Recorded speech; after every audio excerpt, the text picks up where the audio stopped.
Peraí, deixa a polícia passar aí, o guardinha passar. Foi aqui. Atira nele, Gustavo. Passou. Atira nele. Derruba ele, cara. Derruba ele. Atrapalhando tudo aqui. Agora passou já, foi embora. Beleza. Só pra acordar os outros que ele passou. Pode crer, né? Pra avisar o ladrão, tô passando, ladrão, tá? Se esconde aí que eu tô passando. Exatamente. Pior que é. Papo Acessível, a nossa visão do mundo.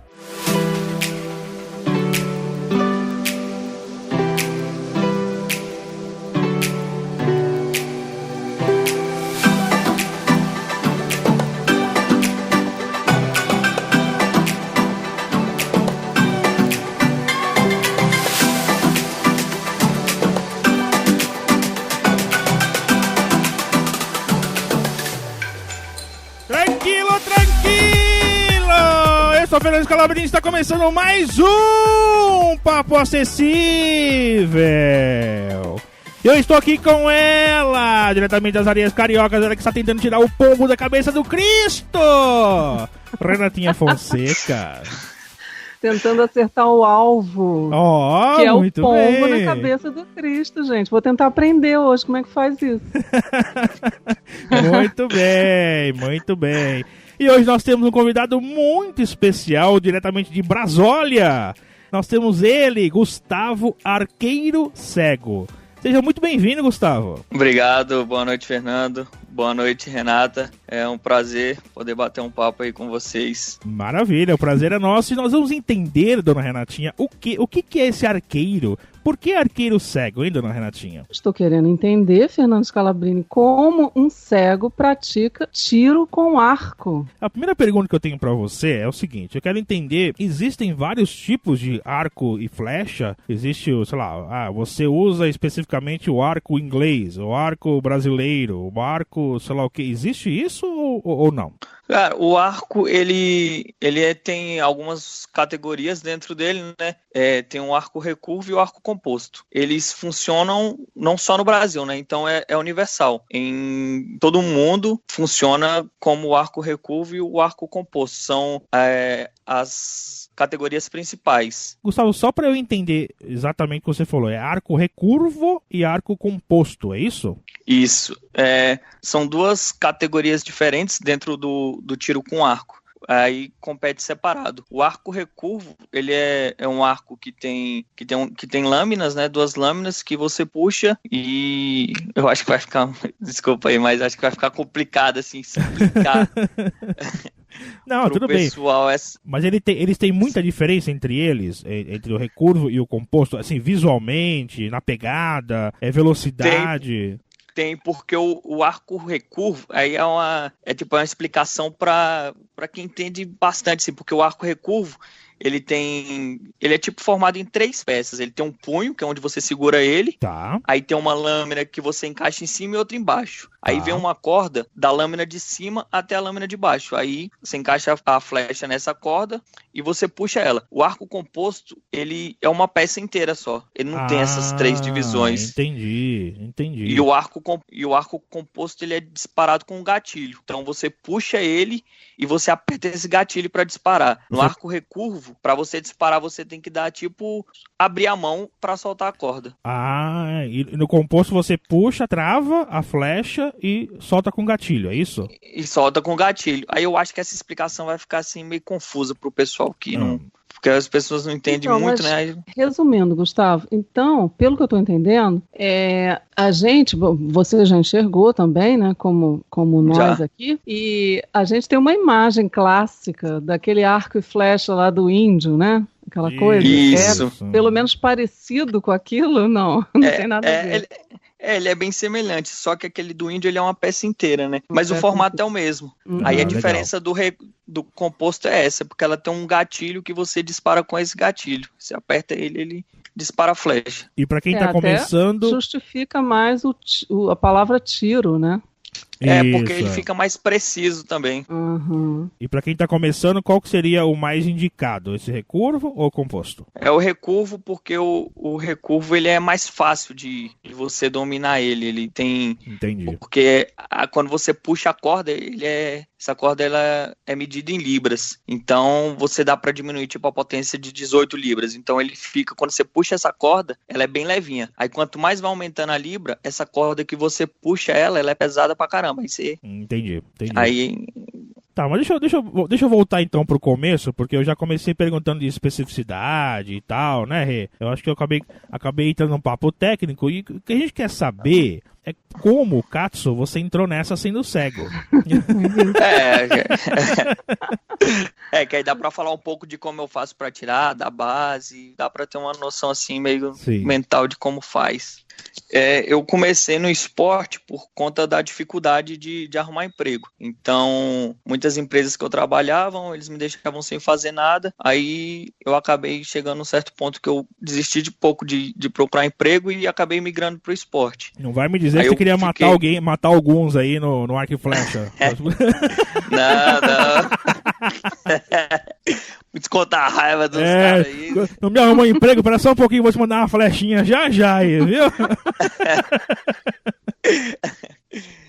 Não, mas aí eu comecei na natação, né? Fiquei 4 anos nadando em alto rendimento. Legal. Aí um amigo meu que pratica o arco e flecha, ele participou de um campeonato mundial na Alemanha em 2015. E lá nesse campeonato, ele viu vários deficientes visuais atirando, de todos os lugares do mundo. Aí assim que ele voltou para Brasília, ele convidou alguns deficientes visuais que ele conhecia. E dessas pessoas que ele convidou, eu fui no que aceitei. Mas esse seu amigo não é deficiente visual? Não, ele é deficiente físico. Entendi. Porque de deficiente físico é mais comum. Aí do deficiente visual tinha uns 10 lá do mundo inteiro atirando. Aí ele acabou me convidando e eu aceitei pelo desafio e implantar a modalidade, que essa modalidade não, né? Implantar essa categoria no Brasil, porque até então não tinha ninguém. Bem interessante, Sim. Bem interessante. E aí você conseguiu começar a praticar esse esporte em Brasília mesmo? Você teve que se mudar para algum outro lugar? Não, é em Brasília mesmo, porque aqui, como eles já tinham ido, aí eles viram a forma com que o deficiente visual fazia para atirar. Porque aí no chão tem uma base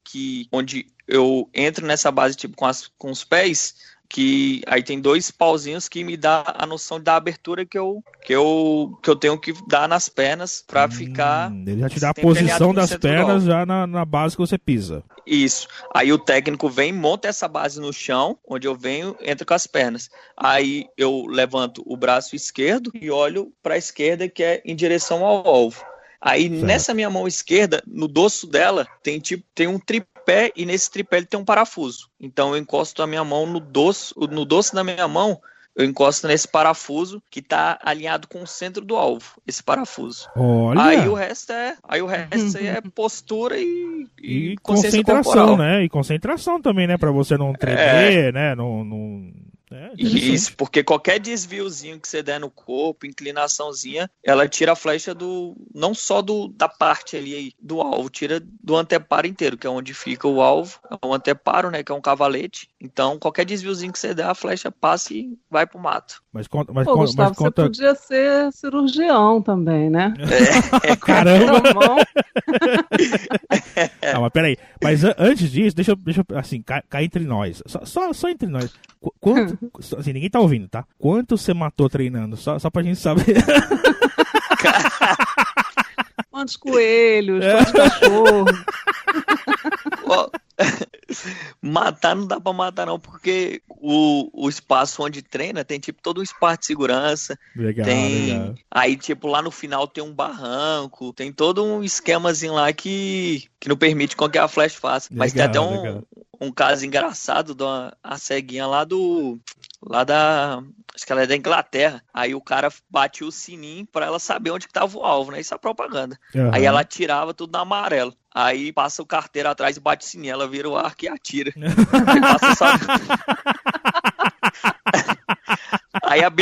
Aí passa só a bicicletazinha andando sozinho e o cara caindo no chão. Se passar igual a mimosa, ela mata a mimosa também junto, né? Mata tudo que tinha. Muito legal. Interessantíssimo. É assim, eu imagino, né, Gustavo, você ouviu recentemente o nosso episódio aí sobre credibilidade, né? Isso, e eu fico imaginando, assim, toda essa dificuldade que a gente tem com essa questão da credibilidade. Eu imagino as reações das pessoas em relação a quando você diz que você pratica esse esporte. Deve ter gente que nem acredita em você, né? Não, isso aí é o que mais acontece, porque quando eu passo na rodoviária, aí o pessoal me vê, tipo, arrumado com roupa de esporte, aí as pessoas perguntam, tá indo treinar? Aí eu, não tô. Aí qual a modalidade que você faz? Atletismo? Eu não sou do tiro com arco. Aí a pessoa assim já, o quê? Tiro com arco? Arco e flecha. A pessoa ela já fica espantada. Teve uma vez que um cara virou pra mim e falou, eu não acredito que você faz isso, não. Eu falei, não, tudo bem, você tá no seu direito de não acreditar. Isso aí é uma coisa que não é comum. Então, você tem o direito de acreditar, mas calma aí. Aí eu puxei o celular, fui lá, abri os vídeos que eu tinha atirando. E no começo eu atirava vendado. Eu faria diferente, cara. Eu falei assim, alguém tem uma maçã? Coloca na cabeça desse cara aqui.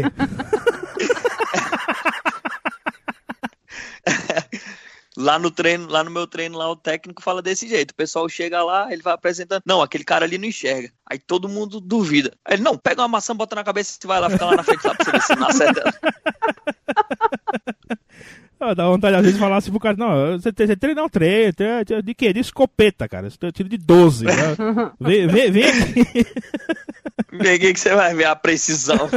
E Gustavo, tem outros, quer dizer que no Brasil, você tem o seu diferencial é que você já foi convocado para a seleção brasileira, etc., né, participando dos campeonatos, mas fora isso, outros deficientes visuais, pelo menos praticam o esporte de forma, mesmo que não tão de alta performance assim? Não, eu já convidei alguns, nenhum até hoje foi.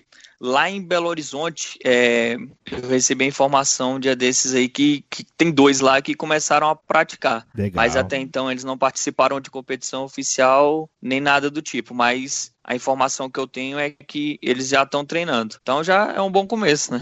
Com certeza. Agora, eu vou fazer uma pergunta. O vovô quer fazer uma pergunta? Tem idade pra começar, assim? Ou pode ser vovô, mais velho? O bom do arco é isso, porque ele não tem idade. O recordista mesmo, o recordista mundial, ele é o inglês, ele tem lá acho que seus 58 anos, 60 anos, alguma coisa assim parecida. E ele atira no nível de quem enxerga. Ele atira melhor do que muita gente que enxerga. Legal. A pontuação máxima no tiro com arco ela é 720 pontos. Ele faz 616, 626. Então, legal. Mas também ele já tem o quê? Acho que ele tem mais de quase 30 anos treinando. O que eu tenho de idade, ele tem de treino aí. Legal. E qual que é a tua pontuação máxima? Já que você falou em pontuação máxima, só por curiosidade. Eu fiz, na seletiva que teve pro Mundial em 2017, eu fiz 437 pontos. Porra. Com esse resultado, eu fiquei com o 4º melhor resultado do mundo. Mas caramba. Só que ele não é oficial porque eu fiz ele aqui na seletiva no Brasil. Entendi. Então eu tinha que ir para uma competição internacional para ter a minha classificação internacional para a minha pontuação valer. E como eu fiz essa seletiva, fiz essa pontuação, fui convocado para a seleção brasileira, tudo. Quando chegou a época de ir para o Mundial, faltando tipo 20 dias para ir para o Mundial, a organização do campeonato, eles foram lá e tiraram a minha categoria do campeonato mundial. Que merda. Aí... Pois é, mas tiraram por quê? Porque não tinha mais competidores, não teve interesse? O que aconteceu? Eles alegaram muitas coisas lá. Uma das coisas que eles alegaram foram isso, que não tinha atletas suficientes para formar o pódio. Ou seja, não tinha 3. Caramba, mais uma coisa assim, cara, não tinha 3. Pois é, mas é uma coisa que eu acho muito difícil de acontecer, porque só na Inglaterra tem 4 atirando assim, em alto nível, tirando bem pra caramba, que eles não deixariam de ir. Então, ninguém sabe ao certo qual foi o motivo que eles tiraram, né? Então o esporte ele é mais inglês do que outra coisa. Pelo que você está falando aí, pelo que eu estou entendendo, ele é muito mais praticado na Inglaterra.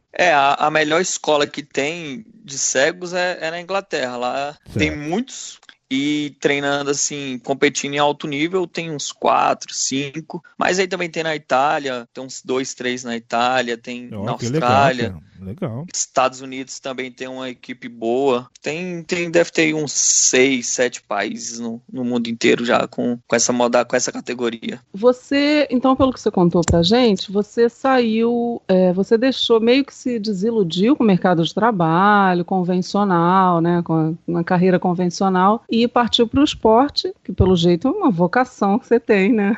Especialmente pro tiro com arco. Mas você tem que formação? Você chegou a fazer alguma faculdade? Você ainda pensa em ter uma outra profissão? Na verdade, eu acabei migrando para o esporte porque essa época que eu decidi não focar muito no emprego foi a época que eu estava perdendo mais a visão, foi que acelerou. Então entendi. Eu estava naquele processo de aceitação, né? E foi um momento que eu conheci o esporte, que foi o lugar onde não deixou ficar em casa, entrar em depressão, ficar com a cabeça ruim. Aí eu acabei conhecendo o esporte e foi um momento que eu descobri esse meu lado atleta, né? Que até então eu nem sonhava em imaginar. Né? Nem imaginava um dia ser atleta. Eu sempre falo que a única coisa que eu queria da vida era só poder tomar uma cervejinha, jogar meu futebol, ter meu emprego e dirigir meu carro. Mais um brasileirinho. Simples, não queria muita coisa da vida. E aí quando eu comecei a perder a visão, que aí eu fui começando a descobrir que as coisas eram completamente diferentes aí. Isso aí mudou toda a minha vida. Beber eu tive que parar porque o médico disse que se eu continuasse bebendo, eu perderia a visão com mais rapidez. Parei, continuei perdendo do mesmo jeito. O que você tem é Stargate, né? Stargate, isso. Entendi. Na dúvida, eu parei de beber, porque teve uma época que eu senti que quando eu bebia, a minha visão embaçava. Aí eu falei, já vou parar logo de uma vez que... É porque você não parava antes da 23ª cerveja, por isso que a visão embaçava, entendeu? Pô, não sei o que tá acontecendo aqui. Depois de um litro de uísque, a visão começa a embaçar, mas não sei o que tá acontecendo. Será por quê? E você já teve, o seu diagnóstico foi cedo, na sua infância, ou você foi mais depois de adulto? Na minha infância, os médicos falavam que era astigmatismo, hipermetropia, um monte de coisa, e ninguém nunca chegava a um diagnóstico preciso. Aí lá para os meus 17, 18 anos, que aí foi que o médico falou, não, você tem retinose. Porque aí dentro da retinose tem vários campos, né? É verdade, Aí eu acabei chegando à conclusão, porque quero Stargate por conta da visão central, que eu não tenho mais nada, eu tenho só um pouco da periférica, e na infância eu fui vivendo assim, com muita dificuldade, mas eu não tinha essa noção que o meu problema era tão grave. Então eu fui ter esse diagnóstico lá para os 18, 19 anos, aí nos 21, que foi quando começou a piorar com força, foi o momento que eu já não conseguia mais trabalhar direito, eu não conseguia ler mais papel, computador, não sabia nenhum recurso de acessibilidade. Aí foi um momento que eu acabei saindo da empresa, né? Porque no lugar que eu trabalhava, eles me deixavam lá sem fazer nada. E pra mim isso aí não era interessante. É triste, né? Não só você, mas como milhares aí que nos ouvem, também já passaram por isso, ou estão passando por isso, né? Isso é bem, bem complicado. Ou vão passar por isso também, vão passar, né? Infelizmente, é verdade. Infelizmente, porque... tem uns que devem até gostar, né? Isso que eu falo. Né? Sempre tem, né? Sempre tem alguém que gosta dessas coisas estranhas, assim, na vida. Exatamente. Mas é muito desagradável, né? A gente se sente meio que bibelô na estante, não serve pra nada. De vez em quando, assim, eu sou convidado para dar algumas palestras e eu falo muito nisso. Para algumas pessoas é interessante você ter o seu salário no final do mês e sem fazer nada. Isso aí para mim não era interessante. Eu teve um certo ponto na empresa que eu falei, do jeito que tá eu não vou ficar. Ou vocês arrumam alguma função para eu fazer que eu possa desempenhar, ou então eu vou pedir demissão. Aí meu chefe e a funcionária da RH, eles conversaram e falaram, não, vai para casa e fica lá que a gente vai procurar um lugar para você e a gente entra em contato. Deu um mês e nada. Aí eu fui lá reclamar de novo. Eu falei, não, desse jeito aqui eu não quero, eu vou pedir demissão. Aí eles foram e aceitaram a demissão tudo e pronto. É que assim, a gente também não pode julgar, só fazer um disclaimer aqui, que é o seguinte, tem muito caso aí que a gente não sabe onde o calo aperta, né? Às vezes a empresa impõe uma coisa dessa e o cara não pode ficar sem o salário também, né? Então, a gente também não dá pra julgar. O certo, o correto seria a empresa dar a oportunidade, né, de acordo com as suas habilidades e você desempenhar aquela função para que você foi contratado. Esse seria o certo. Então, quem tá mais errado, a empresa ou a pessoa que aceita? Na minha opinião, é a empresa, né, que não deveria dar esse tipo de situação para a pessoa, né? Mas foi o que você falou também, né? Tem pessoas que ela tem essa necessidade de ter esse dinheiro, então é difícil, né? Elas acabam se submetendo a essas coisas por precisar disso, né? Sim. Graças a Deus, eu não tinha necessidade. Lógico, fez muita falta pra mim, claro que também sim. a falta desse dinheiro não me fez passar fome nem nada. Sim, exatamente. Você sabe qual é a nossa visão do mundo? Papo Acessível. Bom, mas vamos voltar pro esporte. Eu quero fazer uma pergunta que é o seguinte. Muito esporte aí, às vezes as pessoas têm uma barreira para começar, não só por ser desconhecido, né? O que é bom, o que a gente tá fazendo aqui, divulgando o esporte, o arco e flecha, o tiro com arco, né? Mas também tem a barreira financeira. Eu te ouvindo falar, me parece ser um esporte não tão barato pelos equipamentos que ele possa exigir. Eu estou certo, estou errado? Existe essa barreira financeira ou é simples de começar? Como que seria? No meu caso, foi simples porque aqui em Brasília tem um pessoal já que atira em alto nível, a gente tem o nosso centro de treinamento aqui, uma escolinha, né? Que legal, cara. Eu já tinha uma escolinha aí quando você decidiu começar. Legal, porque o pessoal voltou da Inglaterra e montou uma escolinha aí, né? Não, eles já têm uma escolinha que eles já... o Christian, né, que é o nosso técnico aqui, que ele já segue com trabalho aqui no Brasil, acho que desde 2006, 2008. Que legal, cara. Legal. Então, com o tempo, ele foi adquirindo material e ele tinha uma escolinha, né? Que agora ele tá mais como professor particular, mas ele fundou toda essa escolinha. Tem um CETEF aqui, que é um centro de treinamento de educação física especial, que eles também tinham algum equipamento, e quando eu cheguei lá, tinha alguns arcos, lógico, não o arco de alto nível, mas tinha um arco escola que dá para começar, dá para iniciar na modalidade. E o custo de um arco para você estar treinando assim, para começar no esporte, para estar bem, para participar de competições, eles girem no torno de uns R$1.500, R$2.000, dá para ter esse arco. Eu dei sorte porque o CETEF, eu treino com o arco do CETEF, que é um arco bom, ele é um arco de boa qualidade e eles me cederam esse equipamento para treinar. Então, no meu caso, facilitou bastante. Eu imaginei que fosse mais. Não achei tão absurdo assim, não. Ouvindo vocês falar. Não achei tão absurdo. Isso. Para começar assim, para você começar a atirar é nesse valor, mas um arco assim de ponta mesmo é R$5.000, R$6.000 aí brincando. Aí o céu é o limite, né? Aí já é o alto nível. Uma flecha do pessoal que treina em alto nível, uma flecha só custa R$200. Entendi. E você ainda consegue competir? Você consegue participar de competições aqui no Brasil? Como é que você... Aqui no Brasil, eu tenho um campeonato brasileiro, né, que ele é nacional. Eu participo, lógico, na minha categoria, mas atirando ao mesmo tempo com as pessoas que têm deficiência física. Mas, assim, adversário direto, no meu caso, eu não tenho. E em Brasília sempre tem as competições de ranqueamento nacional, né, que cada pessoa compete na sua cidade e junta todo esse estado e vai para o ranking nacional. Aí, no meu caso, é sozinho, mas eu participo da competição junto com todo mundo. A finalidade do treino acaba sendo competir mesmo, né? No meu caso, os competidores só são lá fora, né? Então, tem que estar com a cabeça assim bem boa para manter esse nível de treinamento sem ter um competidor assim direto. Porque eu comecei a treinar no final de 2015, começo de 2016. E eu participei da seletiva para o Mundial em 2017. Então eu fiz esse ciclo todinho para ir para esse campeonato mundial que aconteceu na China, que na verdade não aconteceu, né? Na minha categoria. Então, quando chegou essa notícia que eu não iria mais, aí que foi o problema, porque eu fiz esse ciclo de 2 anos para uma competição que não aconteceu. É complicado, então, né? Complicado. Eu fiquei 30 dias aí assim, ficando maluco, sem saber o que fazer, porque a próximo Mundial é agora, em 2019. Então eu tinha que ter essa mentalidade todinha de continuar treinando mais 2 anos, sem ter nenhum adversário aqui no Brasil. Haja paciência, né?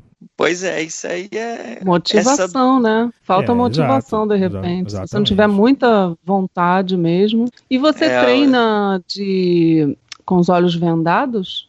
Eu comecei atirando com os olhos vendados, porque a gente não sabia se lá fora, porque como são poucos atletas, são 3 categorias, que é o V1, V2 e V3. Aí o V1 é para quem não enxerga nada e o V2 e V3 é para quem tem um pouco mais de visão. E então, na dúvida de como eu seria classificado lá fora, se eu seria classificado como V1, V2 ou V3, eu comecei a atirar vendado. Então eu atirei por 2 anos e meio vendado. Aí quando a gente teve a certeza que a minha categoria lá fora ficaria entre V2 e V3, aí eu comecei a atirar sem a venda. Mas faz diferença? Faz realmente diferença ou não? Eu não senti muita diferença, porque eu não consigo nem ver o arco, não consigo nem ver a ponta da minha mão assim.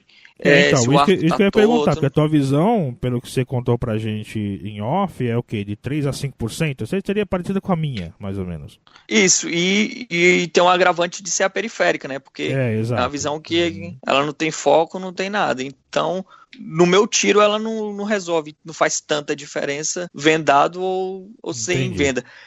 A pontuação que eu fiz com a venda, se eu tivesse participando de um campeonato internacional com o pessoal lá fora, eu teria sido recordista mundial. Legal, mas cara, porque aí esse ano mesmo, agora em agosto de 2018, teve uma competição na República Tcheca lá do pessoal, e o pessoal que atira vendado, o cara bateu o recorde, ele fez 376 pontos. Porra. E eu com a venda fiz 437. E por que você não é mais vantagem pra você atirar vendado, então, do que cair numa categoria que pra você não vai fazer nenhuma diferença, enxergar um pouco ou não?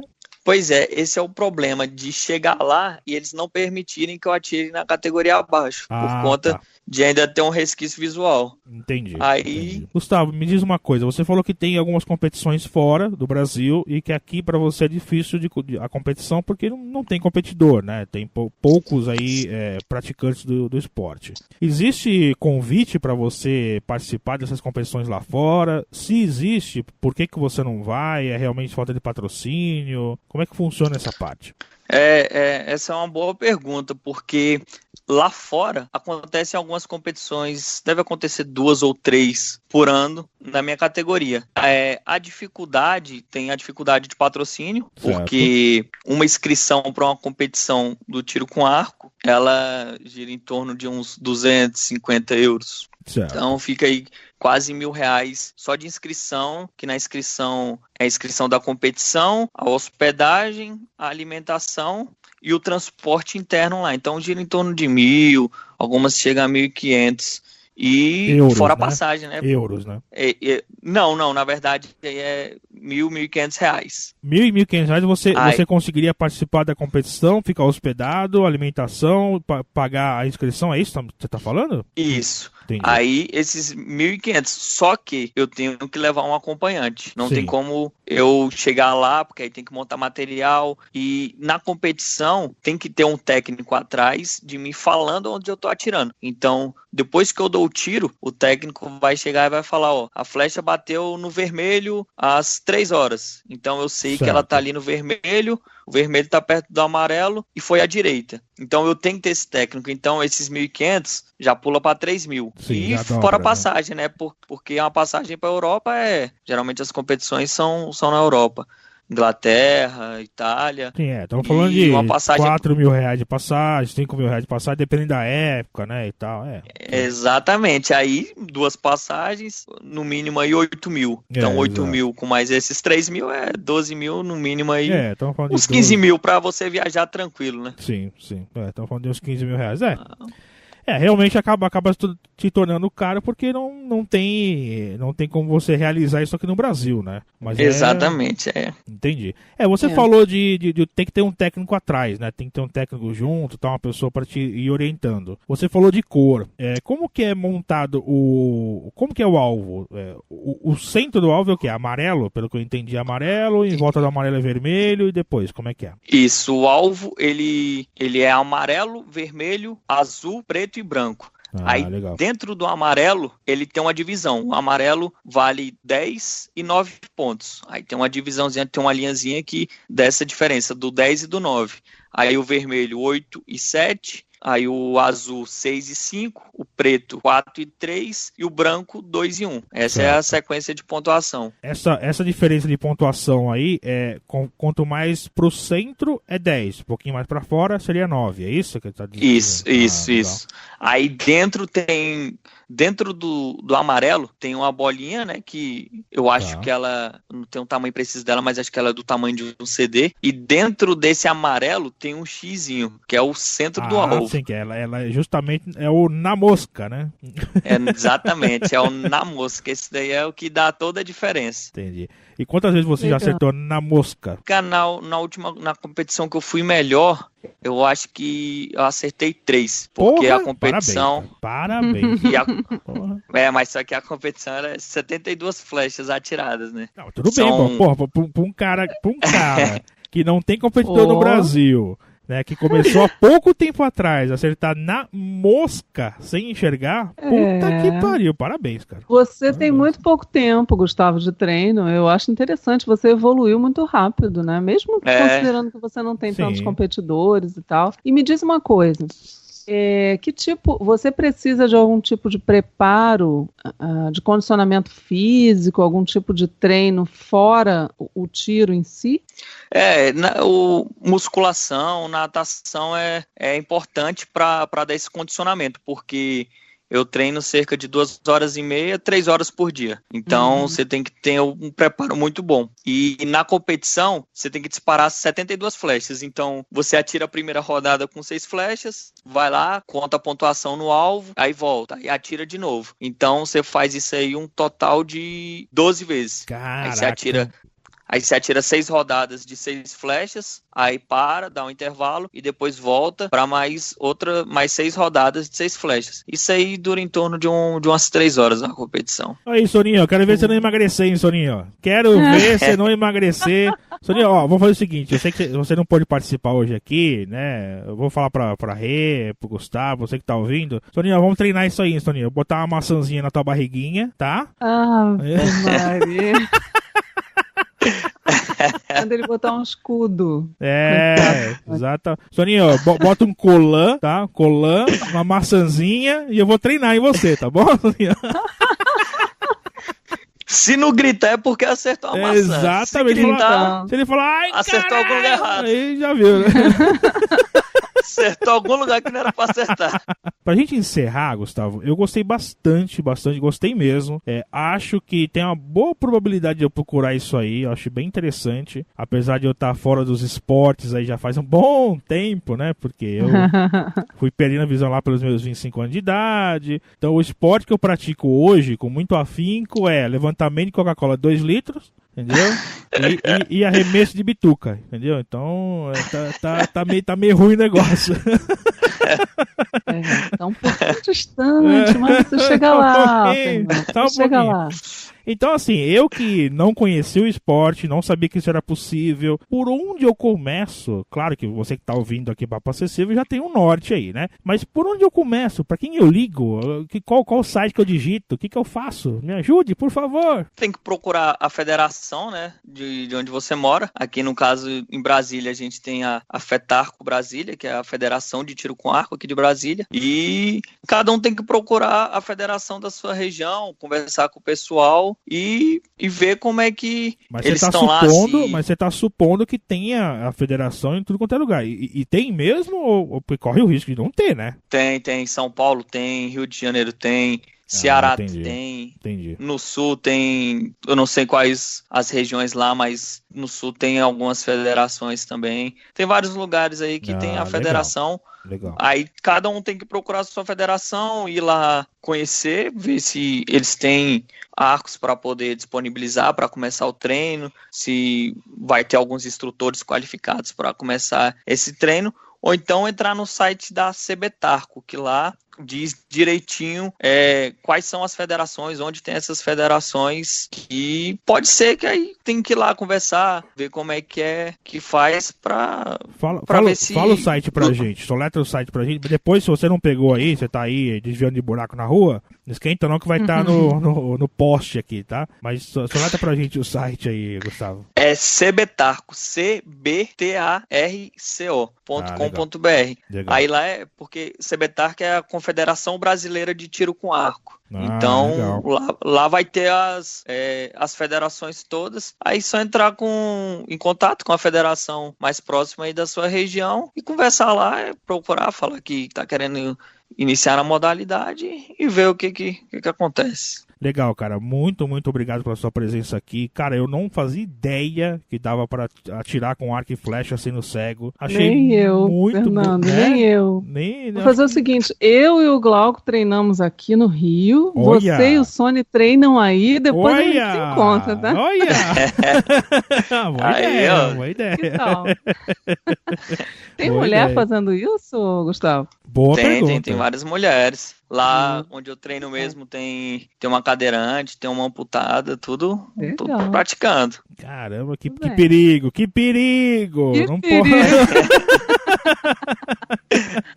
Não, cara, muito legal, assim, essa divulgação de esporte é muito importante, porque tem muita, assim, tá aí, ouvinte, mais uma prova, né, de que a gente é capaz sim, né, de que é só correr atrás, de ter dedicação, motivação. Tá aí uma coisa que eu, que já tô nessa aí já há um bom tempo, não imaginei encontrar. Eu já vi, assim, um deficiente visual tiro, né, com arma, em competição. Eu, inclusive, perdi uma oportunidade de testar isso aí quando eu tava lá nos Estados Unidos, acabou não dando certo. Eu já vi, né, porque lá nos Estados Unidos os deficientes visuais atirando com arma, mas com arco e flecha eu nunca tinha visto. Muito, muito, muito interessante. E assim, se você que tá ouvindo gostou, se interessou pelo esporte e tal, além de tudo isso que o Gustavo falou, eu vou pedir autorização pro Gustavo, assim, procure o próprio Gustavo, né, Gustavo? Você pode dar dica pra pessoa, bater um papo, conversar, sei lá, você tem Instagram, Facebook, você quer deixar algum contato, divulgar?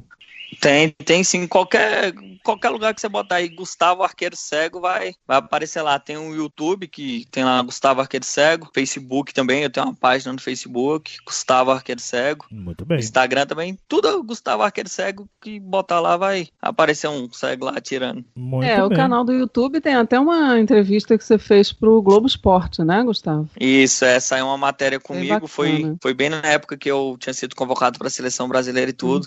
Saiu uma matéria comigo no Globo Esporte de 5 minutos e meio. Isso. Uma matéria bem grande, aí lá conta um pouquinho da minha trajetória. Cara, muito obrigado pela sua presença aqui, obrigado mesmo pela divulgação. Obrigada, Gustavo. Parabéns, cara, parabéns mesmo, muito bacana. É isso aí. Eu que agradeço, eu queria só deixar uma mensagem pro pessoal Por favor. Que é possível a gente fazer o que a gente quiser, só tem que ter muita determinação, não desistir nunca. Se não deu certo de um jeito, tenta outro que vai dar certo. Eu tentei na natação, não consegui, vim pro tiro com arco, tá dando certo. Se chegar um momento que não der mais certo, eu vou mudar, vou me reinventar, procurar outra coisa. O que a gente não pode é desistir, porque gente para atrapalhar, para não apoiar a gente, tem muito. Mas a gente tem que ter dentro da gente que a gente é capaz e que nada vai atrapalhar a gente. É persistir que uma hora dá certo. É isso aí. Ouviu, Soninho? Larga a Coca-Cola e vai atirar, vai? Valeu, pessoal. Até a próxima. Valeu. Valeu, Gustavo. Abração. Valeu, obrigado. Abraço. Acesse papoacessível.com.br e confira todos os nossos programas. Curta a nossa fanpage no Facebook em facebook.com/papoacessível e nos siga no Twitter em twitter.com/papoacessível.